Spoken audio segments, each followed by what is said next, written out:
আচ্ছা বলো তো এই গরমে তোমাদেরও কি কোথাও যাওয়ার কথা শুনলে আমার মতো বিরক্ত লাগে? আমার তো ভীষণ বিরক্ত লাগে। আর সবথেকে বেশি বিরক্ত লাগে মেকআপ করতে।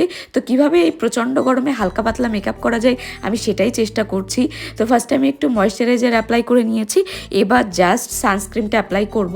আর এইটা একদম মাস্ট, তোমরা এটা ইউজ করতে কেউ ভুলে যেও না। হালকা করে একটু ফেস পাউডার অ্যাপ্লাই করে নিয়েছি। এবার আমার গাল দুটোকে একটু পিঙ্কি পিঙ্কি করার পালা।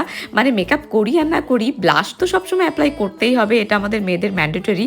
তো এবার হচ্ছে আমি ব্লাশটা দিয়েই হালকা করে চোখের উপরে দিয়ে নিলাম, যাতে আমার পুরো ফেসটা একদম পিঙ্কিশ একটা গ্লো দেয়। এবার হালকা করে লিপস্টিক দেওয়ার পরে এই যে দেখো আমি একদম রেডি হয়ে গেছি। এবার জাস্ট একটা নেক পিস অ্যাড করবো। এই গরমে এক্সেসরিজ একদমই পরা যায় না।